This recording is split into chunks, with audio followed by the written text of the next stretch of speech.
chapitre 3, parce que dans ces versets, dans notre texte, ça s'agit d'un passage familier que Paul, sous l'inspiration de Dieu, avait écrit à un jeune pasteur, à Timothée. Et tandis que je sais que ces qualifications sont données aux pasteurs, aux leaders de l'Église locale, je crois qu'on peut bien apprendre de ces instructions, car nous devrions vraiment tous, par la grâce de Dieu, suivre et mettre en pratique les instructions de ce passage. Et ces caractéristiques ne peuvent être cultivées dans la vie alors qu'on est soumis au Seigneur pour être rempli et contrôlé par le Saint-Esprit de Dieu. Vous êtes rendus dans 1 Timothée chapitre 3. Je vous invite de suivre avec moi et de vous impliquer, si vous voulez bien, dans la lecture de ce texte, 1 Timothée chapitre 3, les 13 premiers versets. La Bible nous dit, « Cette parole est certaine, si quelqu'un aspire à être évêque, il désire une œuvre excellente. » Il faut donc que l'évêque soit irrépréhensible, mari d'une seule femme, sobre, prudent, rangé, hospitalier, capable d'instruire. Point à donner au vin, ni violent, ni porté au gain déshonnête, mais doux, éloigné du querelle, exempt d'avarice. Gouvernant bien sa propre maison, tenant ses enfants dans la soumission, en toute honnêteté. Car si quelqu'un ne sait pas conduire sa propre maison, comment gouvernera-t-il l'Église de Dieu? Qu'il ne soit point nouvellement converti, de peur que, enflé d'orgueil, il ne tombe dans la condamnation du diable. Il faut aussi qu'il ait bon témoignage de ceux du dehors, de peur qu'il ne tombe dans le propre et dans le piège du diable. Les diacres aussi doivent être honnêtes, éloignés de la duplicité, des excès du vin, du gain sordide, conservant le mystère de la foi dans une conscience pure. Et que ceux-ci soient aussi d'abord épaulés, ensuite ils exercent leur ministère s'ils sont sans reproche. De même que leurs femmes soient graves, non médisantes, sobres et fidèles en toutes choses.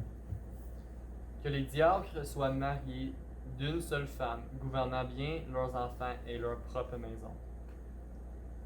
Car ceux qui auront bien rempli ce ministère s'acquièrent un rang honorable et une grande assurance dans la foi qui est en Jésus. Nous prions. Merci Seigneur pour ta parole. Guide-nous ce matin et enseigne-nous Seigneur et aide-nous également Seigneur d'être des auditeurs non pas oublieux, mais qu'on puisse mettre en pratique Seigneur ce que ta parole nous enseigne. Au nom de Jésus je prie. Amen. Amen. Lorsqu'on considère effectivement ce sont comme des qualifications pour le leader dans l'Église, je voudrais juste souligner quelque chose parce que ces qualifications, ces caractéristiques qui devraient le caractériser le leader dans l'Église, le pasteur, c'est intéressant parce que souvent on va parler d'une caractéristique. Juste par exemple, si je ne sais pas combien d'entre vous est-ce que vous avez déjà fait de recherche pour acheter une voiture? OK. Donc, question à vous poser ce matin. Si vous étiez à la recherche pour une voiture, qu'est-ce qui serait des caractéristiques que vous trouverez, que vous essayez de trouver dans une voiture? Millage. Donc, vous allez essayer probablement de trouver une base millage, n'est-ce pas? Oui. Quelqu'un d'autre? Bien assis. Bien assis. Confortable. Bien assis, je m'excuse, j'ai mal compris. OK. Bien assis, confortable, oui, une bonne portée, n'est-ce pas? OK, quelqu'un d'autre? Que l'auto soit. Le millage, oui. Bien sûr, on va essayer de trouver quelque chose de base millage. Quelqu'un? Que l'auto soit équipée. Que l'auto soit bien équipée, oui. Ce serait important qu'il y ait des bons pneus, des roues, des freins, etc. Oui, n'est-ce pas? Quelqu'un d'autre? Qu'il soit connu comme un véhicule fiable. Oui, comme un véhicule fiable, oui, c'est pas un lemon. Est-ce qu'on dit lemon en français? Comme en anglais? Melissa? Un citron. Fuel efficiency, donc que ça soit efficace au niveau lorsqu'on se rend aux pompes, n'est-ce pas? Surtout avec l'essence 1 et 39.9, oui, c'est efficace d'avoir quelque chose qui est plus moins dispendieux lorsqu'on fait le plein. Aujourd'hui, je suis surpris que vous n'avez pas dit une autre caractéristique d'une voiture. Un beau Le prix, oui, le prix, un bas prix, un bon prix. que ça marche, que ça fonctionne. Oui, c'est ça. Si on vire la clé, ça démarre pas, c'est pas une bonne chose. C'est sûr. Moi, je dirais, On peut dire la marque et le modèle. oui, la marque et la modèle. Moi, je dirais aussi, aujourd'hui, je crois qu'on est supposé de monter à 27 degrés, je m'excuse, avec une humidex de 35. Je dirais air climatisé serait une bonne chose. Et chauffage, n'est-ce pas? Parce que lorsque ça fait moins 30 le mois de janvier, c'est important d'avoir les deux, n'est-ce pas? Est-ce que vous êtes d'accord? Ce serait une bonne caractéristique si possible. Quelque chose d'autre, juste par curiosité, peut-être 2 ou 3. L'année, ok, oui, quelle année? Parce que si c'est trop vieux, peut-être ça va être difficile de trouver des pièces. Que ça soit propre, là, Ça soit- magné, puis Oui, c'est ça. Si la voiture est comme accidentée, si ça ressemble plus à une cube, peut-être que ce ne serait pas une bonne affaire, n'est-ce pas? Oui, c'est vrai. Donc, vous comprenez bien qu'il y a des caractéristiques que si on voit une annonce pour une voiture, et on a une liste dans notre tête, et moi je suis rendu au point, moi je dis, mais certains disent avec l'âge ça empire, mais moi je crois que c'est lorsqu'on est occupé, on a plusieurs choses dans l'esprit, donc moi je dois faire une liste sur papier et essayer de ne pas perdre le papier. Est-ce qu'il y a d'autres qui connaissent ce problème? Ok, merci mon frère. Alors, donc moi j'essaie d'avoir une liste, donc si on a une liste de caractéristiques qu'on voudrait chercher, trouver dans une voiture. Et si on voit une annonce pour une voiture, et si, comme bas millage, comme Terry vient de dire, ou François, je ne me rappelle pas qui a dit ça, mais si on voit que, disons, le millage, c'est à 600 000 km, et je sais que j'exagère, mais mes parents avaient une Camry qui avait atteint 517 000 km avant qu'ils l'ont vendue à quelqu'un comme une voiture pour une voiture d'occasion. Mais ça veut quoi? Si on voyait quelque chose comme 600 000, on dirait, ça ne m'intéresse pas, n'est-ce pas? Alors, ces caractéristiques, tandis que c'est vrai que ce sont on peut dire des qualifications pour le pasteur, pour le diacre, moi je vous encourage, parce que souvent on peut dire, mais c'est pour quelqu'un d'autre, c'est pas pour moi. Ok, c'est vrai que ce sont des qualifications que la Bible dit pour les pasteurs, pour les diacres, mais savez-vous quoi? Selon ailleurs aussi dans la parole de Dieu, ces caractéristiques, je m'excuse, devraient être cultivées dans la vie de chaque enfant de Dieu. Vous comprenez-vous bien? Ces caractéristiques devraient être cultivées dans la vie de chaque enfant de Dieu. Donc, vous êtes rendu déjà dans 1 Timothée chapitre 3. Le premier verset, on va juste commencer les 2 premiers versets qui commencent avec une introduction. Évidemment, Paul commence cette introduction dans ce chapitre parce qu'il vient de terminer, évidemment, dans le chapitre 2, Paul vient de terminer dans sa lettre d'écrire que les femmes ne doivent pas occuper de postes d'autorité spirituelle ou doctrinale sur les congrégations dans l'église locale. Mais en même temps, il ne veut pas donner non plus l'impression que n'importe quel homme est qualifié pour ce rôle de pasteur. Mais la fonction décrite par Paul est celui, évidemment ici, du pasteur. Et de nos jours, si on entend le mot évêque, d'habitude, on pense à certaines églises en particulier, n'est-ce pas? Mais le mot évêque en grec du Nouveau Testament, comme devant nous ce matin, en grec c'était épiscopos, je crois que c'est la bonne façon de dire en grec, mais ça signifie littéralement, ça signifie sur, le épi, et gardien, scopos. Un peu comme le mot surveillant.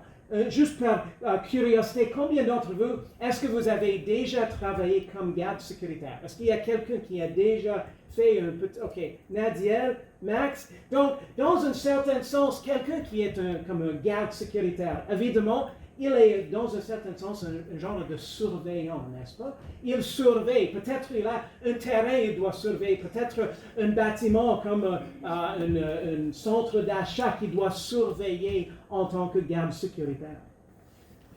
On peut bien comprendre que le mot évêque s'agit d'une personne qui exerce une surveillance dans et sur l'Église, en fait un leader spirituel. Et dans la majorité des fois, cette personne était également le pasteur. En grec, le mot poimen, qui signifie berger, ou comme on préfère dire le sous-berger, n'est-ce pas, en dessous, le bon berger, Jésus-Christ. Même Acte 20, 28 nous parle de ceci. Prenez donc garde à vous-même et à tout le troupeau sur lequel le Saint-Esprit vous a établi évêque, pour paître l'Église de Dieu qu'il a acquise par son propre sang. Vous pouvez facilement noter qu'il n'existe pas d'ordre direct non plus au sujet de combien pasteurs, combien diacres devraient être dans une église. L'emphase est surtout mise sur le caractère des dirigeants.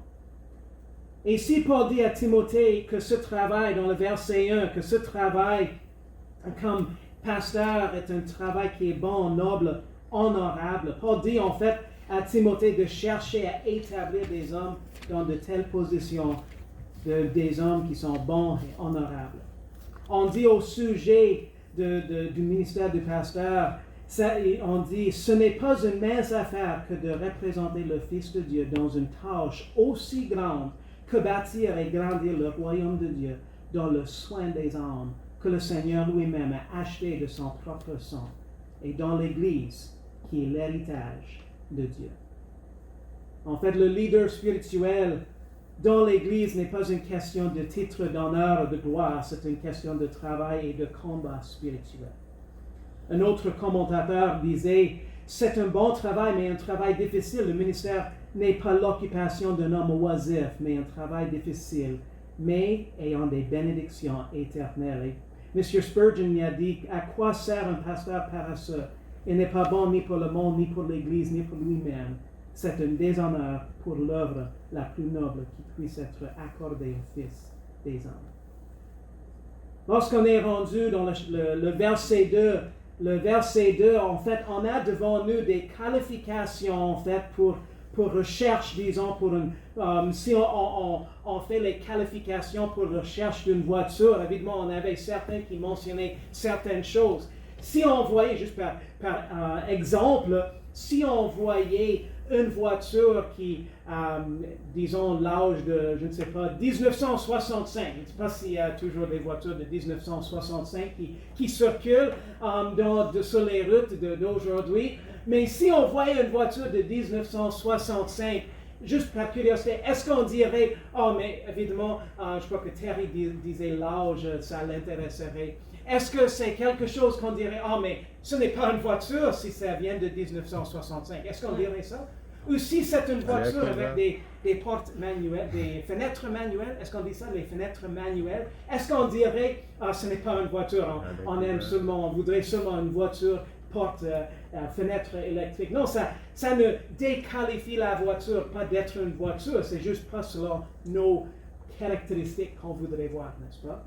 Alors, dans un certain sens, c'est pareil au sujet de ces caractéristiques. Évidemment, ces qualifications sont données pour le leader, pour le pasteur, mais moi, je vous encourage, autant que ces caractéristiques appliquent à votre vie, évidemment, le Seigneur veut que vous les pratiquiez, que vous les cultivez dans votre vie aussi. Dieu a des qualifications spécifiques pour le dirigeant, pour le pasteur de l'Église. Et chacun de nous, alors que ces qualifications appliquent à nous, ces caractéristiques appliquent à nous, devrait essayer de les mettre en pratique, de les développer. Parce que ces caractéristiques c'est précieux pour toute personne. Et pas seulement pour celles qui aspirent au ministère de pasteur et leader dans l'Église. Elles sont des indicateurs clairs, ces caractéristiques sont des indicateurs clairs du caractère pieux et de la maturité spirituelle et peuvent donner une vraie mesure de l'enfant de Dieu. Donc, on commence dans notre liste. Donc, juste si on avait une liste de caractéristiques qu'on cherchait dans une voiture, on commencerait par la chose comme la plus importante. Peut-être on dirait la chose la plus importante, c'est que ça fonctionne bien, n'est-ce pas? Que ça roule. Parce que si on voyait ça ne fonctionne pas, nécessite de travail, probablement on dirait, si on a besoin d'une voiture tout de suite, ce ne serait pas à notre goût. Donc, la première chose qu'on voit au sujet de la liste de qualifications pour le pasteur, pour le leader dans l'Église, c'est irrépréhensible. Ça veut dire sans reproche. Et le pasteur, le leader, ne doit rien avoir dans dont les autres puissent utiliser pour attaquer l'Église. Ce mot s'agit d'un terme général pour un homme qui mène une vie juste et qui peut être considéré comme juste. Personne ne peut se lever et accuser à juste titre cet homme de péché grave. Dans 1 Timothée 3,10, en parlant de diacre, Paul utilise la même chose, effectivement. Paul utilise l'expression sans reproche. Un autre sujet que l'apôtre Paul soulève, c'est la deuxième caractéristique, la deuxième qualification, mari d'une seule femme. Moi, je ne crois pas que c'est l'idée, c'est l'homme doit être marié, mais si l'homme est marié, cet homme, je m'excuse. Ok, l'idée c'est que son amour, son affection, son cœur sont donnés et réservés à une seule femme, son épouse. Ils sont mariés bibliquement.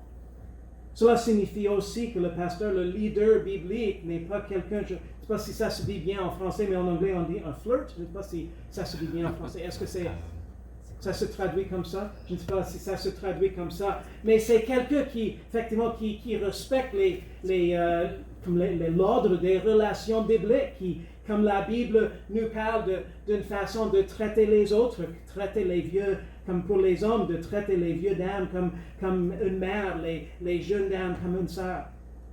La Bible dit également sobre. Il s'agit d'une personne qui n'est pas portée sur les extrêmes. Le pasteur doit être fiable et digne de confiance. Il s'agit également d'une personne qui est capable de penser clairement avec clarté, non pas constamment en train de plaisanter, mais c'est comment aborder les sujets sérieux de manière sérieuse. Évidemment, cela ne signifie pas que le pasteur, que le leader ne peut pas avoir un sens d'humeur, mais cela suggère plutôt qu'il connaît la valeur des choses et ne déprécie pas le ministère ou le message de l'Évangile par un comportement insensé. Il est également vigilant, diligent et veillant, pour son troupeau. Un autre mot qui est employé au sujet comme qualification, comme caractéristique, c'est le mot prudent. Et le sens de prudence, ça s'agit de montrer de soin et de penser pour le futur. Ceci affecte souvent le pasteur qui essaie de garder en tête, si on peut, les conséquences, les répercussions, l'impact des actions dans l'Église ainsi que sa direction. Être bien discernant. Un autre mot qui est employé comme qualification, c'est ranger. Et l'idée ici, c'est ordonner, discipliner. Hospitalier. Ils sont disposés et capables d'ouvrir leur maison pour accueillir ceux du troupeau, pour leur être une bénédiction et un encouragement. Capable d'instruire, cela signifie suffisamment compétent avec la parole pour enseigner, que ce soit en public ou un sur un. Point à donner au vin, effectivement, de y rester loin, de ne pas toucher comme la Bible nous enseigne. Pas violent, c'est un homme qui n'est pas enclin à la violence, un homme qui peut laisser Dieu combattre sa cause, qui se maîtrise bien. Également, notre sujet, c'est pas porter au gain déshonnête. Il n'est pas avide d'argent, il ne cherche pas à s'enrichir de façon déshonnête, connu pour son intégrité. Un homme qui est doux d'esprit, éloigné des querelles, le genre de personne qui n'est pas toujours en train de disputer. Exemple d'avarice, il s'agit d'une pensée plus large que la simple avidité pour l'argent. Évidemment, c'est d'habitude la première chose dont on parle lorsqu'on entend le mot avarice. On pense seulement à l'argent, mais l'homme qui vit selon avarice n'est jamais satisfait. Combien d'entre vous est-ce que vous avez déjà rencontré quelqu'un qui n'est jamais satisfait? Quelqu'un qui dit « Ah, mais j'aime ma maison, mais j'aimerais mieux avoir une plus grande maison. » Ou « J'aime bien ma voiture, ou j'aimerais bien avoir une plus grande. » Ou « J'aime n'importe quoi. » Savez-vous quoi? Cette idée d'exemple d'avarice, c'est quelqu'un, pas quelqu'un qui demande toujours quelque chose de plus ou de différent, mais un homme ce n'est pas un homme qui est constamment insatisfait. Cet exemple d'avarice, s'agit d'un leader qui exemplifie le contentement. Comme la Bible nous dit, la piété avec le contentement est quelque chose comme un grand gain, je crois, un grand gain, ça se dit, un grand gain. Gouverne et dirige bien sa propre maison. Le leader pieux démontre sa capacité de leadership d'abord dans sa propre maison. Et Paul reconnaît que c'est dans la maison que notre christianisme, pour ainsi dire, notre leadership est d'abord démontré. Pas nouvellement convertis, les nouveaux convertis ne devraient pas se voir confier un leadership trop rapidement parce que le leader doit avoir largement dépassé la stade de novice dans son développement spirituel. Promouvoir un novice peut facilement le faire tomber dans l'orgueil, ce qui devient un outil pour Satan de le détruire. Et dernièrement, pour le pasteur, ayant un bon témoignage. Ces caractéristiques doivent être évidentes pour tous, même pour les non-croyants. Le leader potentiel doit être un bon chrétien en dehors des murs de l'Église comme à l'intérieur. Ça continue pour les diacres. Un exemple de la nomination de diacre se trouve dans Actes chapitre 6. Peut-être vous vous rappelez bien, où les apôtres ont vu la nécessité de distribuer de l'aide quotidienne aux veuves parmi l'Église, mais n'avaient pas le temps de le faire eux-mêmes. Donc, ils ont choisi des hommes pour agir essentiellement comme les diacres dans l'Église. Donc, juste voyez avec moi les qualifications qui sont données pour les diacres et ensuite on va résumer ça. Comment ça s'applique dans notre vie en tant que chrétien dans notre vie quotidienne. Évidemment, les diacres doivent être graves. La Bible utilise ce mot grave et souvent on pense à ce mot comme ça devrait être assez plat. Mais grave, ça veut dire respectueux en faisant preuve de respect approprié envers Dieu et les hommes.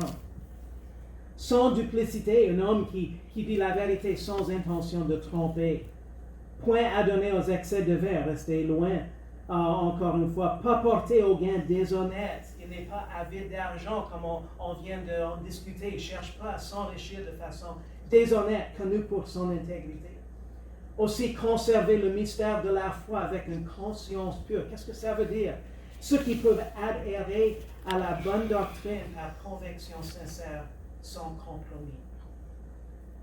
La Bible dit également être d'abord prouvé. Ça veut dire être un homme qui démontre par sa conduite son aptitude à occuper une fonction dans l'Église. Les diacres et les pasteurs sont plus reconnus, pour ainsi dire, que nommés. Combien d'entre vous est-ce que vous avez déjà vu peut-être des annonces pour les travails? Et combien d'entre vous est-ce que vous avez déjà constaté parfois en bas si ça dit soumettez comme votre application, votre CV, et ça dit en bas pas d'appel. On va vous appeler si ça nous intéresse. Est-ce que vous avez déjà vu ça? Donc, dans un même sens, c'est le même pour les pasteurs, pour les diacres, sont plus reconnus que se nommer. Sans reproche, encore une fois, comme pour le pasteur, pour le diacre, personne ne devrait pouvoir leur accuser de péché grave. Aussi pour les femmes, la Bible dit grave, ça veut dire respectueuse, montrant la révérence envers Dieu et du respect envers l'homme. Non médisante, ne parle pas mauvais des autres, ne s'implique pas dans le bavardage. Sobre, il s'agit d'une personne qui est capable de penser clairement, tout comme avec le pasteur, fidèle en toutes choses. La femme du diacre doit avoir un fidèle témoignage envers Dieu, fidèle envers son mari dans leur mariage et dans son respect pour lui et fidèle envers les autres, fiable et digne de confiance. Le diacre aussi doit être sans reproche dans sa relation avec son épouse, fidèle et dévoué à son épouse et non pas un flirt comme on vient de dire aussi pour le pasteur. Le diacre aussi est appelé à bien diriger et gouverner son foyer. Dans le verset 13, pour juste résumer ça, il existe une bénédiction de Dieu sur ses serviteurs. Et souvent, comme vous savez, souvent dans l'Église, il y a des tâches qui se font, soit les diacres et même ceux qui sont serviteurs dans l'Église. Même si la majorité d'Églises, le diacre et d'autres serviteurs ne reçoivent pas comme un genre de salaire pour son service. Mais la promesse, c'est qu'il se confie dans le Seigneur pour une récompense éternelle. C'est intéressant parce que, évidemment, comme je vous ai dit tantôt au début du message, ces qualifications sont pour le pasteur, pour le diacre, mais je crois que c'est bon, tout comme pour une voiture, si on cherche une voiture, on pourrait avoir une liste de caractéristiques. Évidemment, si une voiture est annoncée qui ne remplit pas toutes nos caractéristiques qu'on voudrait avoir, toutes nos qualifications, ça ne dit pas que cette voiture n'est pas une voiture, n'est-ce pas? Mais je crois que pour nous, même si quelqu'un dit « Ah, mais moi je suis une jeune personne » ou « Moi je ne suis pas quelqu'un qui aspire à être pasteur ou leader vraiment dans l'Église », mais savez-vous quoi? Ces caractéristiques devraient toujours être réelles dans votre propre vie. Tout le travail des serviteurs leaders dans la famille de Dieu est orienté vers l'édification du peuple de Dieu et la croissance dans la foi du sauvé et de pointer les non-sauvés vers Jésus pour le salut de la âme. En réalité, ces caractéristiques sont importantes pour nous tous de mettre en pratique, que le Seigneur nous aide tous à développer ces caractéristiques dans notre propre vie, sans reproche dans notre conduite. Fidèles pour ceux qui sont mariés, fidèles dans notre mariage. Pour ceux qui ne sont pas, de traiter les uns les autres avec honneur selon l'instruction biblique dans les relations. Qu'on soit fiable et digne de confiance. Qu'on soit également discernant et bien discipliné. Qu'on soit hospitalier envers les uns les autres. Pas violent, qu'on soit doux. Pas quelqu'un qui dispute. Qu'on puisse vivre le contentement, comme la Bible nous en dit. La piété avec le contentement, c'est un grand bien. Qu'on ait également un bon témoignage pour ceux qui sont dedans et dehors. Et qu'on soit connu pour notre intégrité et pour la vérité. Lorsque je termine ce matin, je vous pose une question. Est-ce que ces caractéristiques sont réelles et évidentes dans votre vie? Évidemment, vous pouvez dire, bien, mais moi, je n'ai pas l'intention de devenir pasteur, etc. Mais ces caractéristiques devraient toujours être cultivées dans chaque enfant de Dieu.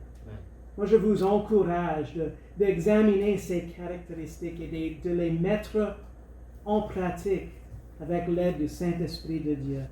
Parce que, comme je vous ai dit au début, ces caractéristiques ne peuvent être cultivées dans notre vie que lorsqu'on est soumis au Seigneur pour être remplis et contrôlés par le Saint-Esprit de Dieu. Merci, Seigneur, de ta parole.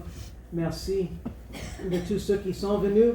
Et Seigneur, je te demande, Seigneur, tandis que je sais que c'est vraiment un texte qui traite les qualifications du pasteur, mais Seigneur, ces caractéristiques également, Seigneur, devraient caractériser, notre vie en tant que chrétien, Seigneur. Seigneur, je te demande que tu puisses nous laisser le Saint-Esprit, Seigneur, nous remplir, nous diriger, nous contrôler, Seigneur, afin que ces caractéristiques, Seigneur, soient évidentes dans notre vie. Et Seigneur, afin qu'on puisse être agréable à toi. Au nom de Jésus, je prie. Amen. Moi, je vous invite